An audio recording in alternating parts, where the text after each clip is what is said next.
If you have an interest in horses and love learning more about horses, the horse industry, teaching, or even managing your own horse business, then you're in the right place.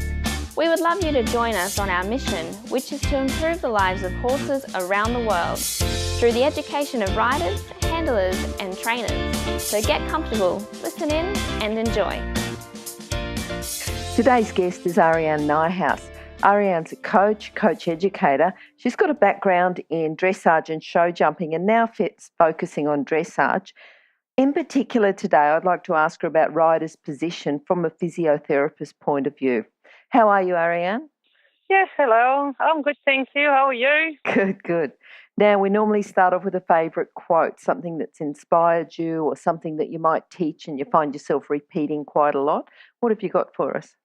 Oh, I don't really citate quotes of people, but I always say to the people, horse riding is the art of doing as little as possible. You know, what I sometimes say to the people, because a lot of people want to overdo the riding and do not let the horse be on their own legs. So I guess I say a fair bit to the people.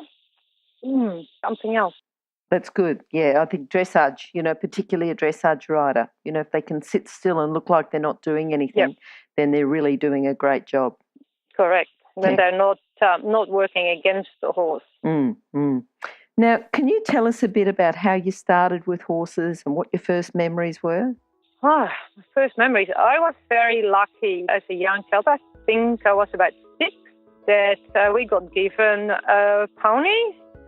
And I just was in love with horses and riding, and even if the horse took off, I was just laughing and, yay, this is fun, and that was my first memory. And I can still remember that when the horse took off and I was laughing so hard, I could not even see where I was going, and we had a ball when we were young, so we were very, very blessed to have ponies.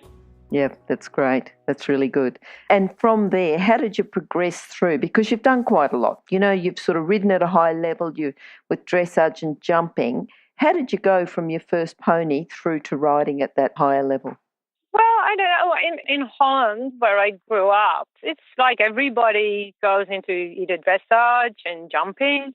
You look at people and you think, oh, that looks good. And you want to do that too. And you start taking lessons, and the more you know about it, the more you start enjoying it, and you start feeling how the horse changes underneath you, and you can all of a sudden do things that you could never do before. And that is how I got into it. And when I was younger, I was pretending I was the Grand Prix rider, and I wasn't, of course, but, and I guess that is how I progressed into dressage, and back then also jumping. You just wanted to become better. Do you think it was the role models that you had and just that natural progression, because you had lessons, you had role models around you, and you just kept chipping away at it, getting better and better all the time, being persistent? Well, you have to be persistent in dressage.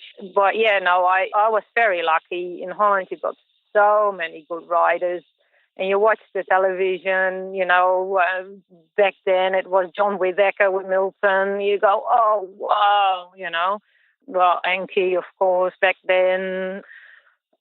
All those riders, you just want to become them. Yeah. And then from there, because you didn't have a career with horses first of all, did you? You went off and became a physiotherapist. Did you stay with horses the whole time when you were studying to become a physiotherapist? No, I have had a little bit of a break. I've always been in horses, and I really wanted to be in horses. But I also realized that if you're not super good, that you do need a fallback. And I just wanted to be not always that poor girl that hasn't got any money, or, you can't do anything. So I said, okay, listen, I want to study something. I wanted to first become a vet, and in Holland it's like a lottery to get in. So I didn't get picked to do veterinary science, so I did physiotherapy with the eye on doing horse physiotherapy. In the end, I decided not to go ahead with the horse physiotherapy. So that is why I chose to do another uni. Now, when I was at uni, I was also dancing a lot. So I actually had a couple of years break. My horses actually got sold at the time, so I didn't really have anything to ride, and I always regretted it. I never really wanted to sell the horses, so I got back into it as soon as I could again. Mm-hmm, mm-hmm. So you regretted selling the horses at the time and then got back in and just didn't get the same horses back? No, but, Yeah. So if someone wants to have a career in horses, what core skills or character traits do you think that they need? Hardworking. Okay. I find a lot of people that want to go on horses, you have to be real horse-minded, because otherwise the work is just too hard. It's 7 days a week in general, 365 days a year pretty much. So if you're not keen on horses and you're not hardworking, you're not really going to make it. Mm-hmm. So they've got to be hardworking, and you said a real horse person, so they've got to be passionate about the industry and really want to do it. Yep. Mm-hmm. Now, you talked about John Whittaker and Anki, being role models. Who do you think's influenced you and helped you in your career? My horse career, I think my biggest influence would have probably been my coach, Wilhelmine Blanken. She really got me from a basic level to a higher level and more understanding about dressage. Yeah, so she was really my inspiration and my fallback in knowledge. And I still, if I've got a question, I still call her up. Mm-hmm. Yeah, and of course the coach that I had here later, Christian Tees, which was not always an easy person, but he really taught me a lot. Yeah, so I think those for me were, the biggest influences in my career, I guess. Mm-hmm. Mm-hmm. What about horses? Because you talked about your first pony and about how much you loved your pony and loved the riding and learnt so much. Is there have you had any other particular horse that has influenced you and helped you in your career? Actually, a pony, well, you ride ponies in Holland until you're about 18. Like, it's very different here. You go on a horse when you're, big enough to ride a horse. Mm. So in Holland, you ride basically ponies until you're 18, and then you normally transfer to the horses. So I had a pony called Hardim, which I learned so much. I was back then the highest level dressage and jumping with that pony. We had such a bond together. It was really good. Somebody else would come in his paddock and he would just jump out of the paddock. See you later, I'm out of here. And he always came to me. I could jump him bareback with a halter, you jump a 1 meter 20 course or something, and then somebody else comes in, he doesn't want to jump 50 centimeters. We just had such a special bond. And that was really, really heartwarming for me, that horse. And of course, another one that I had here, Orlando, that was a special horse for me. I've had him 15 and a half years. That horse didn't have the natural ability, but he did it for me. Mm-hmm. And that was very, very special. He tried to 100%. And it's very, very, very special if a horse, especially when they don't have it naturally, they get there because of their trainability. Mm-hmm. And that was a very special one for me as well. Good. Now, is there a moment that you can back out with either horse or, something else in particular that you could say has been your proudest moment with horses? The proudest moment of being with horses? An event, is that what you mean? Yes. No, not one event, really. I'm more proud of just the journey that we've done more than winning a championship or I wish I won the Olympics, or then I would have said, Olympics, but that is not the case. But I really just enjoy the whole journey that I took, that I broke, for example, Orlando, I broke him in, and the whole journey to the Grand Prix, that is the proudest moment for me, the whole journey, not the one event. Yep. So with all that, it's great having a journey. Has there been a part of your journey then that's been a big challenge? And if it has been, how did you get over it? How did you overcome it? Because, we're going to have listeners that would have a challenge like that. So they don't just want to know about the challenge. They want to know how they can overcome it if they come across that as well. Oh, my goodness. I've had so many challenges, and sometimes there have been times I just cried and just went like, oh, I can never do this. This is just never going to work. And, and bang, time after, all of a sudden it clicks and you go, I've got it. Mm-hmm. And then you've got a big smile on your face. So basically it's just keep going, keep trying, relax, breathe, keep going and keep trying again. And you will get it. And sometimes you pull your hair out or you cry or even you can get cranky, then you're better off putting the horse away. But if you keep calm and you keep trying, you will get there. Yeah. I think that's good advice, isn't it? Yeah. Now, what about, and I'm going to ask you to put on your physiotherapist and instructor point of view, to talk about a common fault that you see with riders or trainers or handlers, but how you can fix it as well, and something along the lines of a physiotherapist, because we don't get many on the show, so that would be great if you could talk about that. Yeah.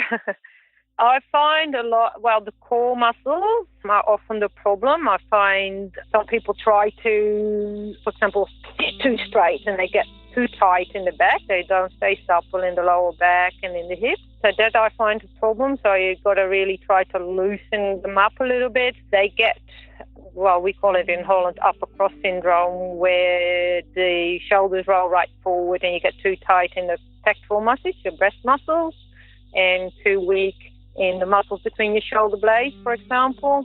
So you've got to sort of try and train that a little bit so that the muscles that get too strong, you loosen them up. The muscles that get too weak, you try to strengthen it. Sometimes I can give them a training program to help them with that.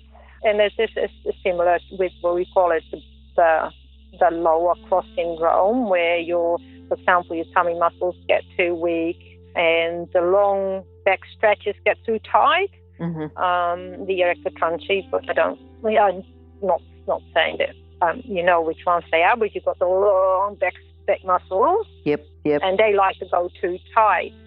So you've got to try to stretch them and get the right back muscles, multicular muscles to work and your abdominal muscles to work all together and form your core. And sometimes you can give them a little bit of an exercise program to help with that.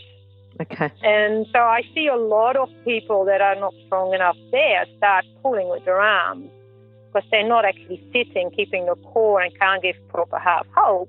So what they do is just pull back with their arms, and half hold is never going to come through.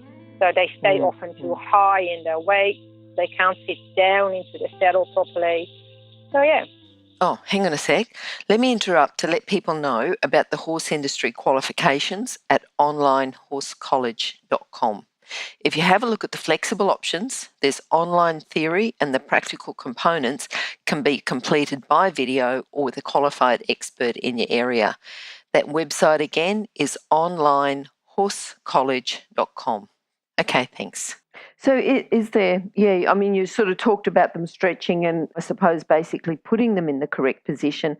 Are there particular exercises that we can talk about in an audio without actually demonstrating, or what would you recommend if people think that they've got these problems? It's sort of hard if I can't demonstrate it. I would just advise just looking it up on YouTube. Mm-hmm. There's so much on YouTube, or ask a physio or physios or even trainers, personal trainers. They should be able to help you with that as well. Mm-hmm. Mm-hmm.